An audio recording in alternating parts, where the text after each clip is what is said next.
धनुष यज्ञ का आयोजन किया है, उसमें कृष्ण और बलराम को बुलाया।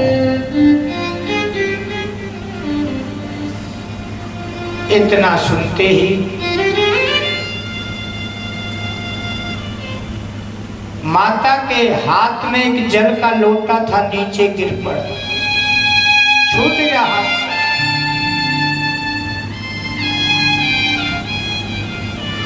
कहने लगी, मैं अपने लाला को उस काल के गाल में नहीं जाने दूंगा। कितने कितने राक्षस उसने यहाँ पर भेजे, अब मैं मथुरा में अपने लाला को नहीं जाने दिया। मैं उसके बिना एक पल नहीं रह सकती है क्रूर जी, एक पल नहीं रह सकती। आज कृष्ण बोले कि यदि मैं आज चुप रहा तो फिर मेरी लीला अधूरी रह जाएगी। तो उन्होंने कहा, मैया तू तो हमें कहूं ना जाने देवे, सब बालक जाने, हमें तू कहीं पे भी ना जाने देती है। अब मेला लग रहा, सब ग्वाल बाल जाएंगे, हम यहीं घर पे रहेंगे। अब मैया दुविधा में पड़ गई कि मेरा लाला है, सब ग्वाल बाल जा रहे हैं, तो मैं चाहती हूँ कि मेरा लाला भी जावे, मेला देखे। मगर मुझे दुविधा है कि वहां पर वो कंस जब इतने राक्षस भेज चुका है तो मेरे लाला को वहां किस तरीके से निर्वाह होगा। अब मैं करूं तो करूं क्या। मैया रोने लगती है, नहीं लाला, मैं तुझे नहीं जाने दूंगा, तेरे बिना मैं एक पल नहीं रह सकती लाला। कृष्ण कहने लगे, परसों आ जाऊंगा मैया। लाला तू परसों की बात कर रहा है, मैं एक पल नहीं रह सकती तेरे बिना। मैया रोने लगी, पलंग पर लाला को लेकर के बैठ गई, लाला को सुला दिया और जाकर के एक चौबारे के बरांडे में एक खंबे से जेठ भर के मैया रोने लगी। हे विधाता,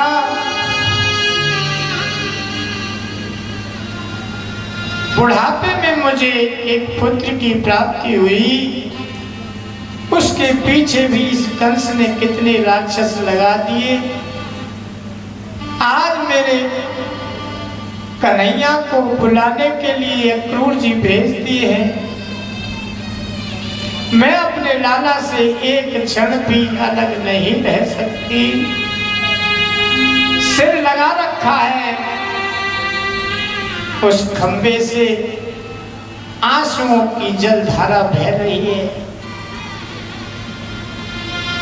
कुछ समय के बाद लाला की आंखें खुली, देखा तो पलंग पर मैया नहीं है। दौड़े दौड़े गए, मैया की छाती से लग गए। मैया तू क्यों रो रही है? लाला मैं तुम्हें ना खाने दूंगी। मैया तने कुछ भोजन भी ना करो। रसोई में गए, अपने छोटे छोटे हाथन से भोजन जब थाली में रख कर के लाए, ले मैया भोजन कर ले। मैया ने थाली सरका दी। लाला मुझे भूख नहीं है लाला, मैं भोजन करूंगी। छोटे छोटे हाथों से मैया के आंसुओं को पोंछ रहे हैं। रोवे मत मैया। पूरी रात ऐसे ही निकल गई। प्रातः होते ही महल का दरवाजा खुला, अक्रूर जी आए।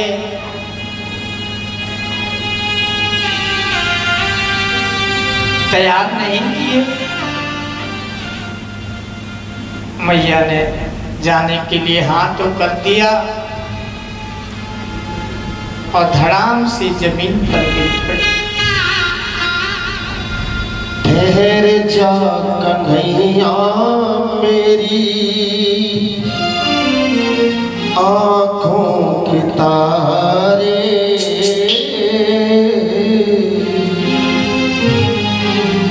ठहर जा कन्हैया मेरी आँखों के तारे, कहाँ जा रहे हो, क्यों जा रहे हो, कहाँ जा रहे हो, क्यों जा रहे हो।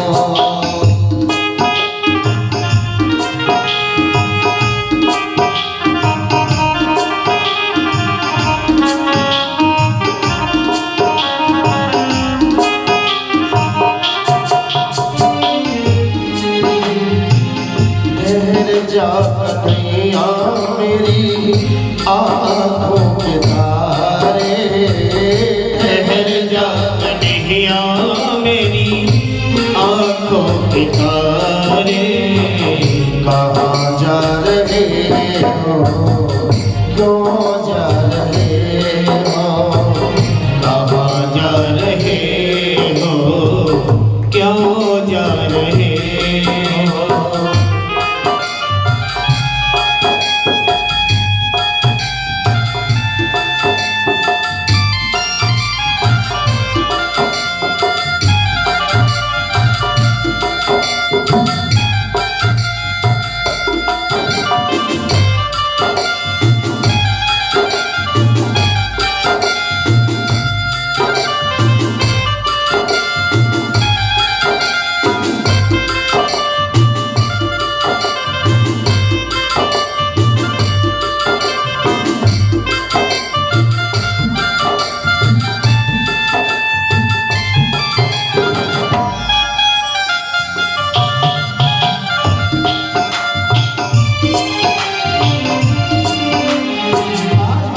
जाते के दिलाना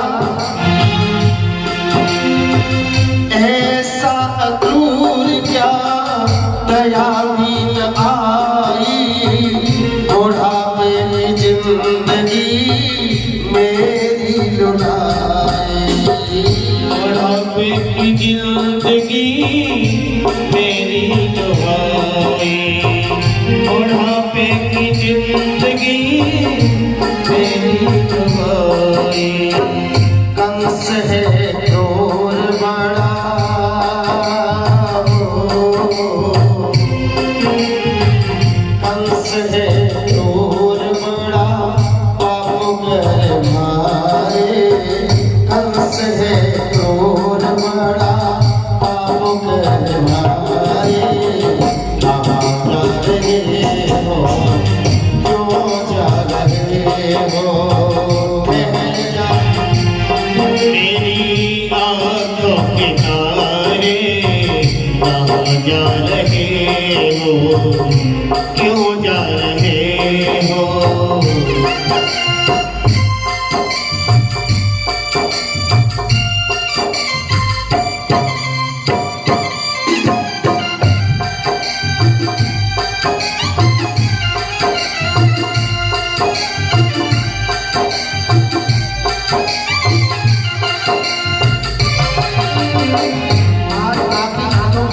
करके श्याम अपनी छाती से लगा लेते, माँ लाला ये तो तेरी यादें हमें जीने नहीं देंगी रे, पर तेरे श्याम झोली भर दे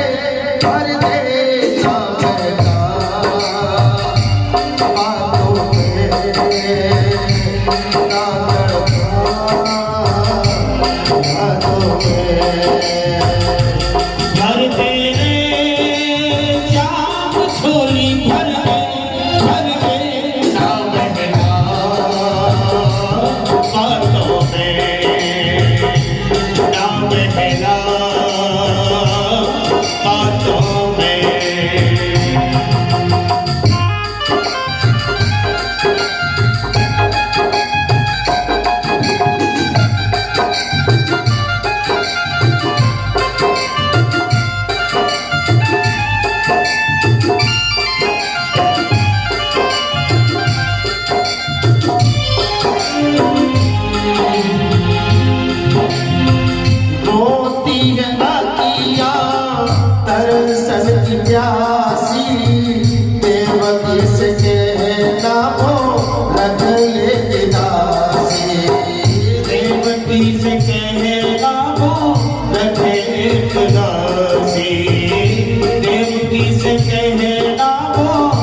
सेवा करूंगी इस दिन आहो मेरे बारे, सेवा करूंगी इस दिन आहो मेरे बारे।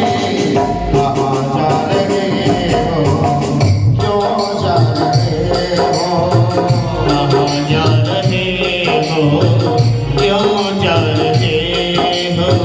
ठहर जा कन्हैया मेरी आँखों के तारे, ठहर जा कन्हैया मेरी आँखों के तारे।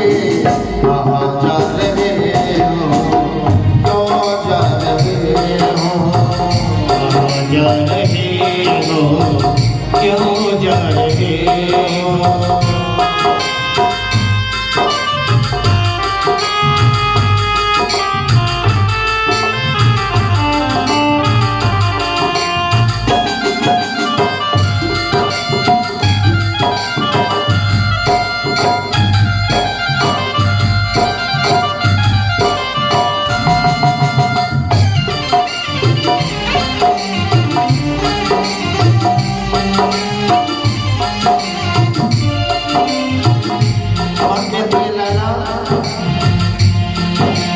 कैसे दिन बीते कोई यतन बता जा,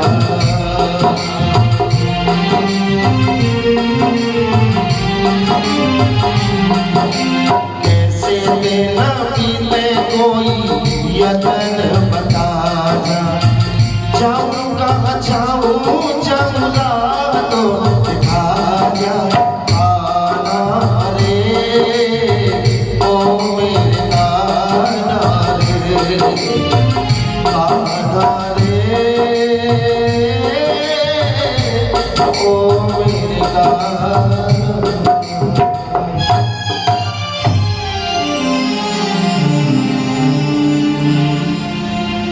प्रेम से बोलो, प्रेम से बोलो। जैसे ही रथ सजा करके कृष्ण बलराम को लेकर के महल का बड़ा फाटक खोल करके रथ बाहर निकला। बाहर देखा तो सब गोपियां, सब ग्वाल बाल, बहुत भीड़ लगी है। सभी की आंखों में आंसू हैं, सब रो रहे हैं। आज पूरे नंदगांव की आंखों में आंसू। मेरे गोविंद वृक्षों की तरफ देखते हैं तो सभी पक्षियों की भी आंखों में आंसू। वो ये कहना चाहते हैं कन्हैया मत जाओ, कन्हैया मत जाओ। मेरे गोविंद ने जब हिरण्य की तरफ दृष्टि डाली, गायों को देखा तो आंखों से आंसू बह रहे हैं। वो रो रही हैं, गौ माताएं कहती हैं कृष्ण मत जाओ। दूसरी तरफ बछड़ों की तरफ देखा, पूंछ उठाए ऊपर से टप टप आंसू गिरा रहे हैं और गर्दन हिला रहे हैं, मत जाओ मत जाओ। गोपियां रथ के आगे लेट गई, हमारे ऊपर चढ़ा करके ले जाओ, हम नहीं जाने देंगे लाला को, हम कृष्ण के बिना नहीं रह सकते। कुछ गोपियों ने कहा यहाँ बड़े बूढ़े सब लोग हैं, उठ जाओ। हमारे भाग्य में ऐसा ही लिखा था पियो। सभी रोती है, माता तो बेहोश हो गई। जब रथ थोड़ा सा निकला, मैया की मूर्छा जगी, कहने लगी कहाँ है मेरो लाला। गोपियां कहने लगी वो जा रहा था। दौड़ी दौड़ी गई, लाला रुक रुक जा, लाला रुक जा। गोविंद ने देखा मैया दौड़ी आ रही है, दोनों रथ से कूद पड़े नीचे। जाकर मैया के गले लग गए,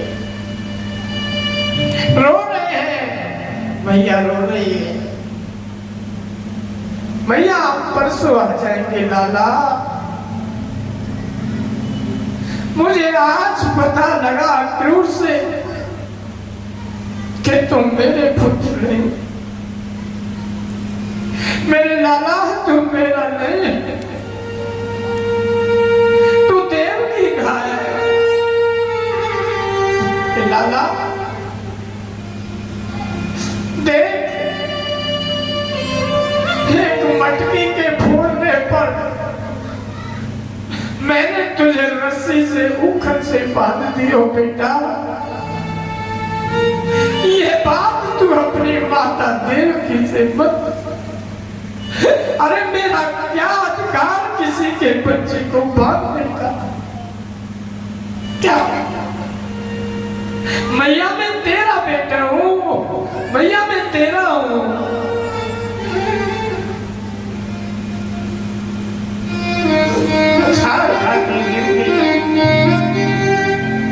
गोपियों ने संभाला, कृष्ण बलराम रथ पे सवार होकर के चल दिए। गोपियां कहने लगी, इसका नाम किसने अक्रूर रख दिया? ये तो पूरा क्रूर निकला जो हमें कृष्ण से अलग कर दिया। जब तक रथ की ध्वजा दिखती रही, धूल दिखाई देती रही उड़ती हुई, सब टकटकी लगाए रथ की ओर देखते रहे। मेरे कृष्ण और बलराम भी मुड़ मुड़ करके देखते रहे। रथ आगे के लिए प्रस्थान कर गया। ग्वालवाल और नंद बाबा दूसरी गाड़ियों से आगे चले गए। सब मथुरा के लिए जा रहे हैं। प्रेम से बोलो, प्रेम से बोलो। पावन सी प्रेम प्रीति का बंधन न छुड़ाओ। ये श्याम ऐसे हमें छोड़कर मत जाओ, कहीं ऐसा ना हो कि तेरी याद में हम जी न पाए रहे। पावन सी प्रेम प्रीति का बंधन न छुड़ाओ। कैसे जिए तुम बिन, कैसे जिए तुम बिन, इतना तो बताओ, इतना तो बताओ। कैसे जिए तुम बिन, इतना तो बताओ, इतना तो बताओ।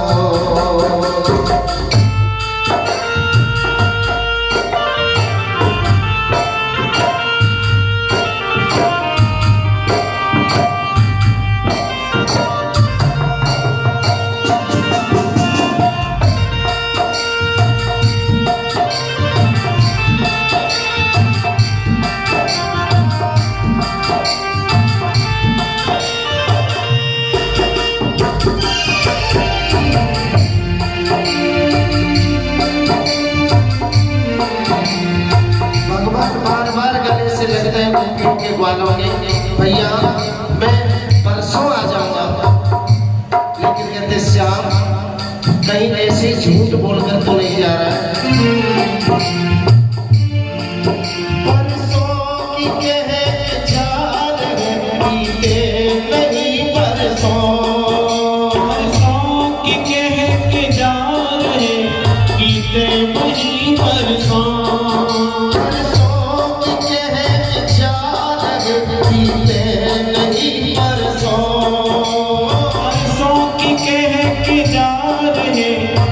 नहीं परसों, तरसों नहीं बिन आपके जिंदगी मेरी हरसों, तरसों नहीं बिन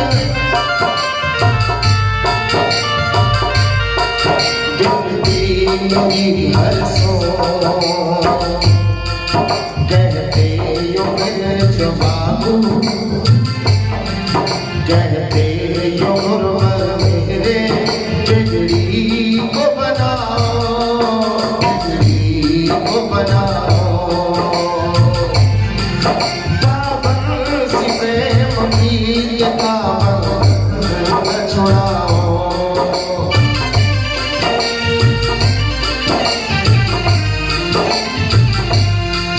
कैसे जिए तुम बिन, कैसे जिए तुम बिन, इतना तो बताओ,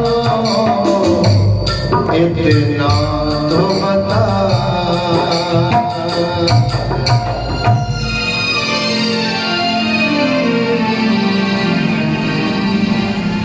प्रेम से बोलो। कहते यो ब्रज बाबू, कहते यो ब्रज बाबू, बिगड़ी को बनाओ, बिगड़ी को बनाओ।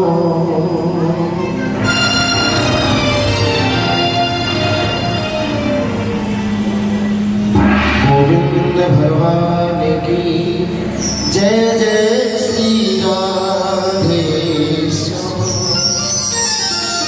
प्रेम से बोलो, प्रेम से बोलो।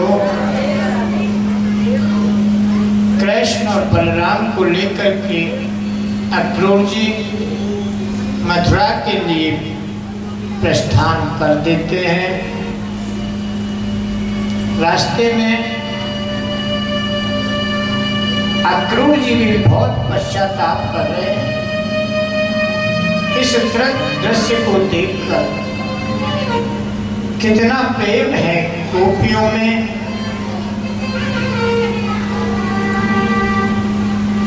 इस नंदगाम के जितने भी प्राणी हैं सब दुखी हैं। गौ, बछड़ा, पक्षी, मनुष्य। मुझे नहीं आना चाहिए था लेने के लिए, अक्रूर जी कह रहे हैं अपने मन में। वो कंस चाहे मुझे मार देता तो मैं मर जाता, पर मुझे नहीं आना चाहिए था। इनका वियोग मुझे नहीं कराना चाहिए था। मेरे कृष्ण ने मन में सोचा कि आज काका जी बहुत दुखी हो रहे हैं मन में, इन्हें कुछ न कुछ लीला दिखाई जाए, नहीं तो ये दुखी रहेंगे। थोड़ी देर में कहने लगे, काका जी बड़ी जोर की भूख लगी है, कुछ खाने को मिलेगा? अक्रूर जी बोले, लो कर लो बात। अभी थोड़ी दूरी पर घर से निकले और इन्हें भूख लगने लगी। अरे वह कंस के यहाँ जाएंगे, लड़ाई छिड़ गई हैं, तो जाने कब तक भोजन ना मिले। ये कैसे कंस को पराजित करेंगे? दुविधा में है अक्रूर जी। कहने लगे, चलो आने दो, कोई बगीचा आने दो, कोई बाग आने दो, मैं कुछ फलों का इंतजाम तुम्हारे लिए करूंगा। आगे जाकर एक वृक्ष था, उस पे फल लगे हुए थे, वहीं पर छाया में रथ को रोक दिया। कहने लगे, पहले मैं जमुना में स्नान कर लूं और जब आपके लिए फल तोड़ करके लाऊंगा आप उनको पा लेना। जैसे ही जब रथ को खड़ा करके स्नान करने के लिए जमुना में गए और जैसे ही डुबकी लगाई तो क्या देखते हैं कि 1000 फन ये नाक के ऊपर शयन कर रहे हैं कृष्ण। फिर बाहर निकल करके देखा तो रथ में बैठे हुए। फिर डुबकी लगाई तो फिर वही दृश्य। फिर ऊपर आकर देखा तो रथ में बैठे हैं। अब समझ गए क्रोध कि ये स्वयं पार ब्रह्म परमात्मा है। अब इनका कंस कुछ भी नहीं बिगाड़ सकता। बड़ी प्रसन्नता से फल तोड़ करके लाए। कृष्ण और बलराम को फल दिए और कुछ समय विश्राम करके वहां से चल दिए। मथुरा पहुंच जाते हैं। रात्रि को आराम बाग है, उसमें रुकते हैं। नंद बाबा और गोप पहले ही पहुंच चुके थे ग्वाल वाला। मेरे गोविंद ने जमुना में स्नान किया और कहा, हे जमुना मैया, आज मैं प्रतिज्ञा करता हूं कि कल सूर्य अस्त होने से पहले मैं इस कंस को मार दूंगा। इधर नंद जी समझाते हैं कि देखो ये शहर है, गांव नहीं है। गांव में तो तुम किसी को गाली भी बक देते थे, यहाँ नहीं, किसी को अपशब्द नहीं बोलना। और देखो बड़े होशियारी से रहना है। लाला कहने लगे, बाबा सब होशियार ही रहेंगे और कोई भी अपशब्द का प्रयोग नहीं करेगा। ग्वाल बाल सब साथ में हो लिए। कृष्ण और बलराम का स्वागत करने के लिए मथुरा पर ब्रज की गोपियां छतों पे चढ़ गई हैं पुष्प लेकर के। क्यों? कंस ने मना कर दिया था, कोई स्वागत नहीं करेगा पूरे मथुरा में कृष्ण और बलराम का। तो गोपियों ने सोचा कि हमें अपने छतों से तो नहीं रोक लेगा, बाहर नहीं निकलेंगे। तो सब अपनी छतों पे चढ़ गई हैं। क्या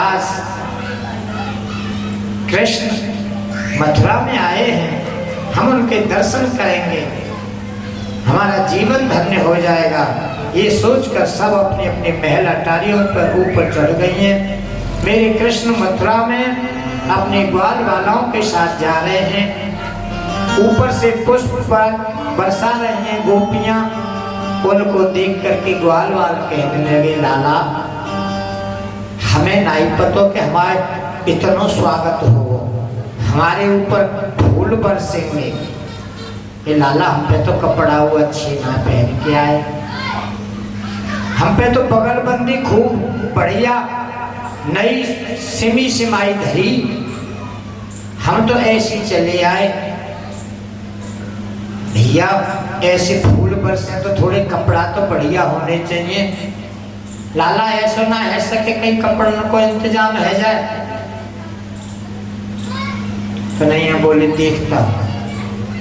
तो एक धोबी राजमहल के कंस के कपड़े धोता था, वो पोटली लेकर के जा रहा था। जमुना के किनारे पर पहुंचा, मेरे गोविंद उसी के पास पहुंच गए और कहने लगे, इसमें से हमारे ग्वाल वालों के लिए कपड़े दे दो।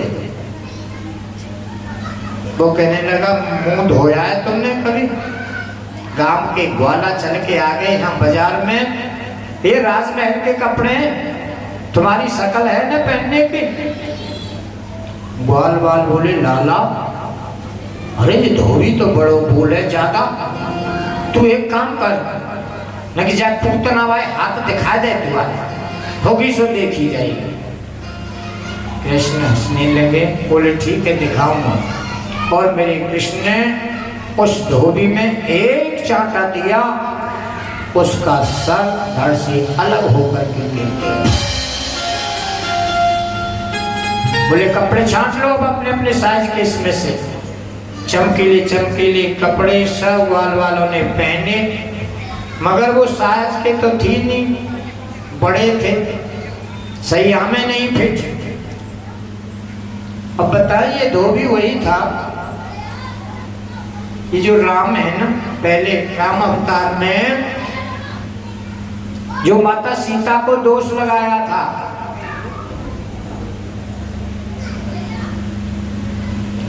कि ऐसा ही वो राम है, इसके धोबी चली गई थी घर से लड़के कहीं बाहर और फिर वापस आ गई तो घर में नहीं घुसने दिया, मैं नहीं रखूंगा, बाहर रह करके आइए।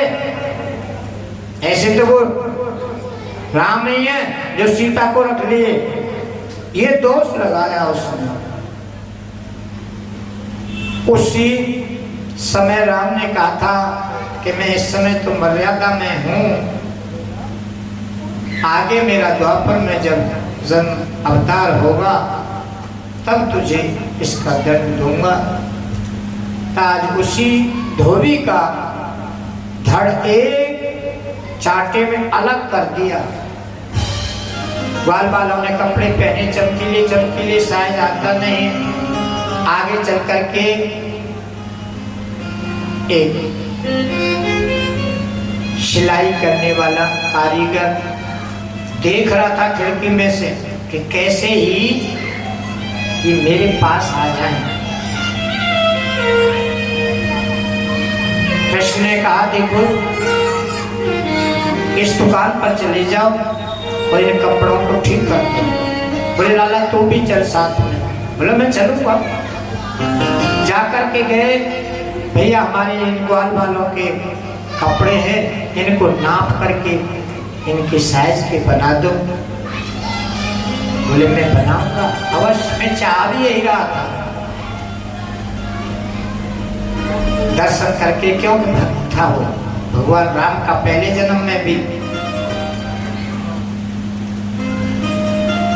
उसने पहले भी ये सोचा था, राम की बारात गई थी ना, तो राम जी नहीं गए थे, राम जी तो पहले ही थे जनकपुर में, तो ये अयोध्या का टेलर था पहले से।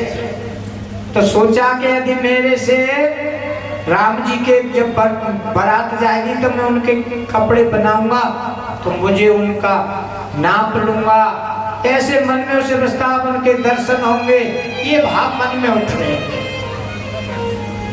उसमें पूरे नहीं हो पाए क्योंकि राम जी तो वहीं धनुष तोड़ दिया था, वहीं रहे थे, बारात पीछे से आई थी। तो ये वही टेलर था, वही कारीगर था, कपड़ा बनाने वाला। आज उसने सभी कपड़े बना करके सही कर दिए हैं। आगे चले तो एक चंदन लगाने के लिए, कंस के लिए एक कुरूप माता थी, जिसका नाम था कुब्जा। मेरे कृष्ण ने उससे कहा, सुंदरी कहाँ जा रही हो? वो कहने लगी, मुझे सुंदरी कहने वाला,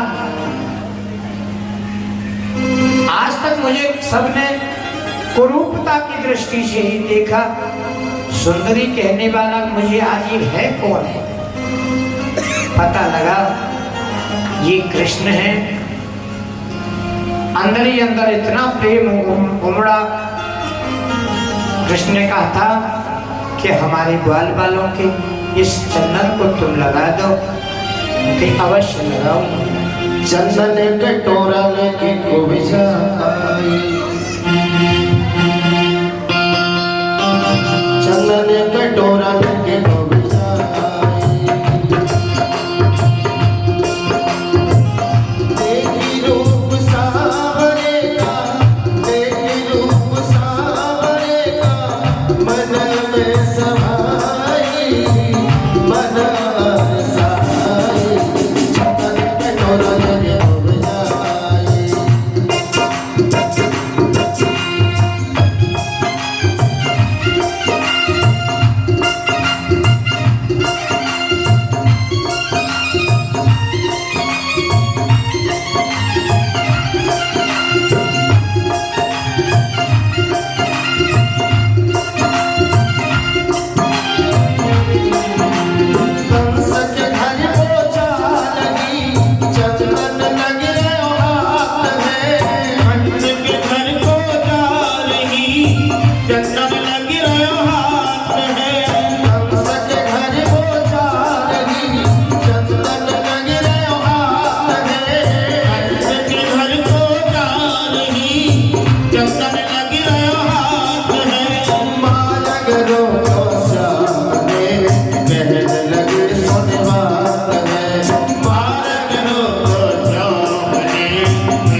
राधे श्याम।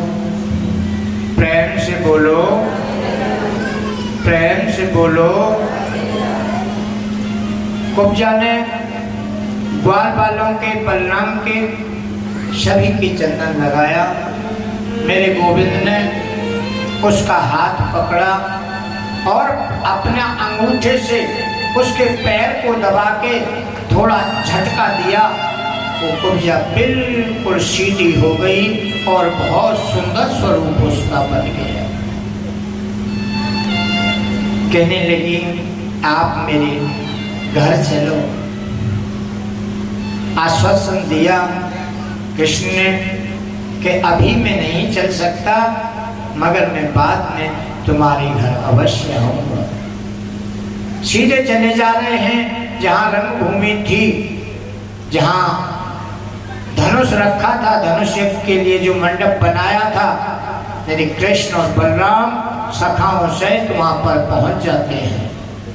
प्रेम से बोलो, प्रेम से बोलो। जाकर के देखे हैं रंगशाला में बहुत सुंदर सजावट है।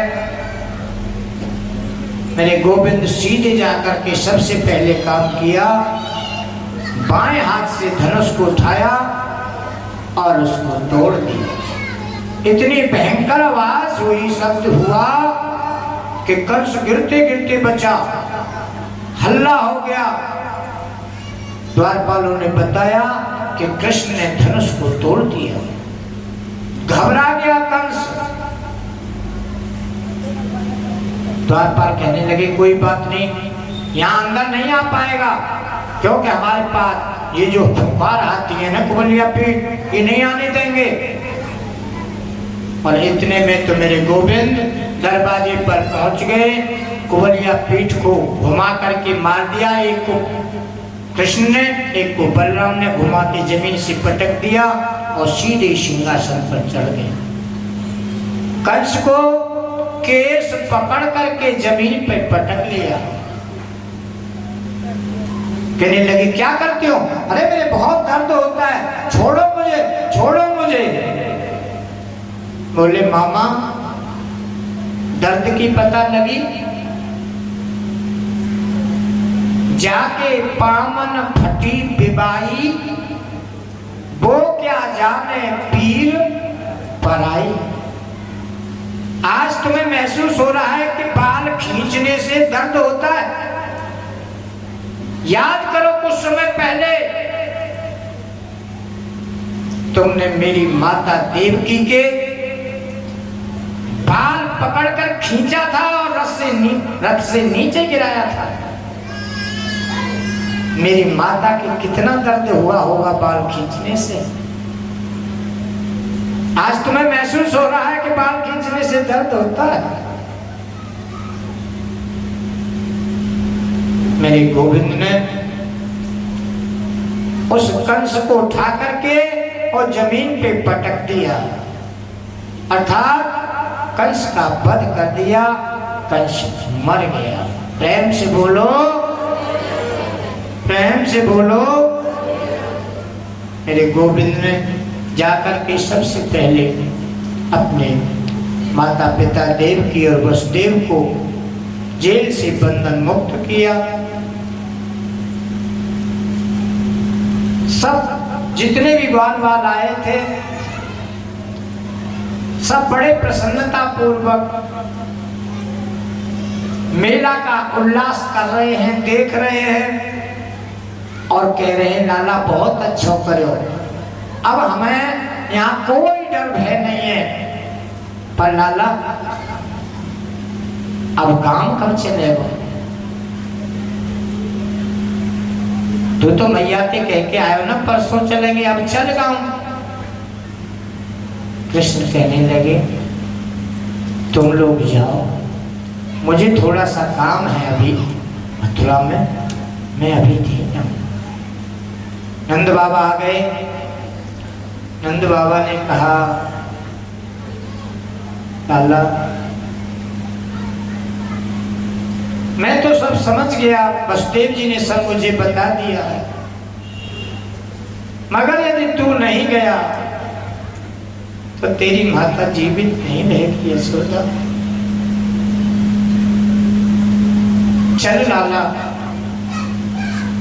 कृष्ण ने समझाया, माता से कह देना मैं बहुत जल्दी आऊंगा, बहुत शीघ्रता से, मैं थोड़े से कार्य हैं उनको करके मैं अवश्य आऊंगा। निराश होकर के सभी बाल बाल और नंद बाबा आ गए। माता ने आते ही पूछा, लाला कहाँ है? नंद बाबा ने मुंह घुमा लिया और रोने लगे, लाला नहीं आया। माता का रो रो करके बहुत बुरा हाल है। सभी ब्रज की जितनी गोपियां हैं माता को आकर समझाती हैं कि हमारे भाग्य में ऐसा ही लिखा था, हे प्रभु यदि ऐसा ही वियोग करना था तो हमारा प्रेम उनसे क्यों कराए। ऐसा करते मन को धीरज बांध रही हैं सभी गोपिकाएं। अब मथुरा के युवराज कृष्ण बन गए हैं। वसुदेव जी ने उनको विद्या ग्रहण करने के लिए उज्जैन में सांदीपन ऋषि के आश्रम में भेजा है। सांदीपन ऋषि के आश्रम में भगवान कृष्ण ने अपनी शिक्षा ग्रहण की। गुरु गृह पढ़न गए रघुराई और अल्पकाल विद्या सब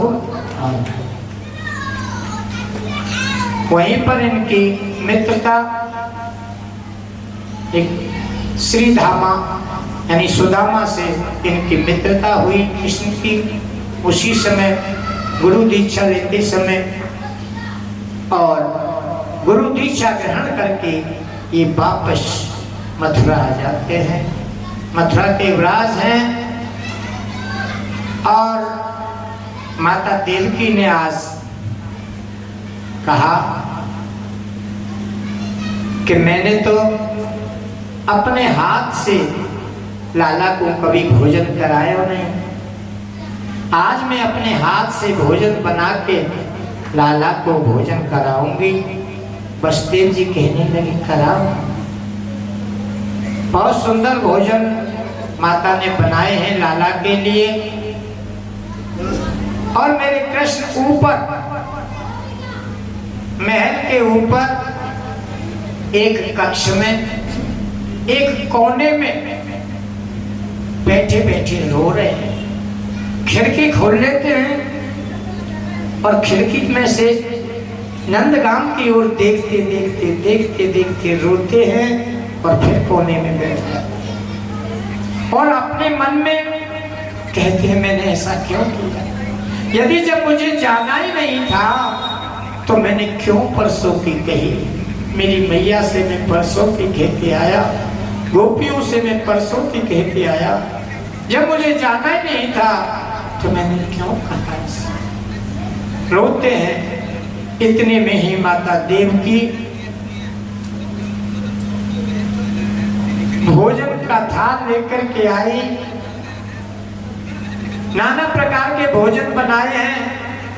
उसी में फिर देखने लगी कि मेरे लाला को माखन खाने को बड़ा शौक है, तो उस भोजन की थाली में थोड़ा मक्खन भी रख लिया और मक्खन रख के थाली में जैसे ही भोजन सामने किया और जब मेरी कृष्ण की दृष्टि उस मक्खन पर पड़ी,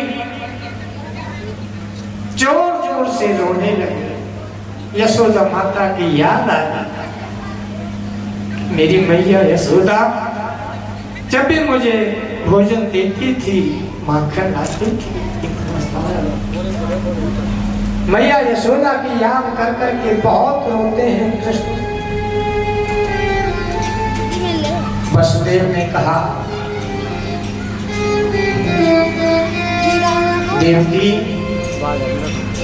अब हमारे साथ तो ये रहे नहीं है, हमें तो इनके स्वभाव की भी पता नहीं है। मैं उद्धव को जो इनके साथ आई है भेजता हूँ, पूछेंगे क्या क्या तकलीफ है, क्यों इतने रोते हो। उद्धव से पूछा जाकर के क्या बात है। उद्धव मोए ब्रज बिसरत, उद्धव मुझे बार बार ब्रज की याद आती है, मैया की याद आती है, अपनी गायों की याद आती है। उद्धव मेरे लिए वो इतनी तड़पती है गोपियां, मेरी माँ क्या करूं। उद्धव कहने लगे कि मैं समझा के आ जाऊंगा, मैं उन्हें उपदेश कर दूंगा, वो मान जाएंगी, वो सब समझ जाएंगी, मैं जाऊंगा। जाओगी, गोपियों को समझा के आओगे? बोले हाँ मैं समझा के आऊंगा। गोपियां मेरी मैया से पूछेगी तो मेरी मैया से मेरे हाल को बता देना। पंडित जी व्यास जी का तिलक कर देना, जाकर के मेरी माँ को समझा देना।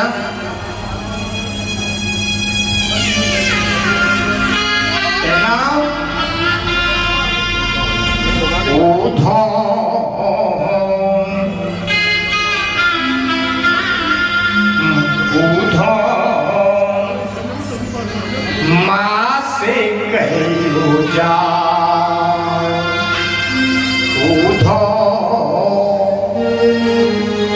माँ से कहियो जा,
कोई न बुलावे माँ से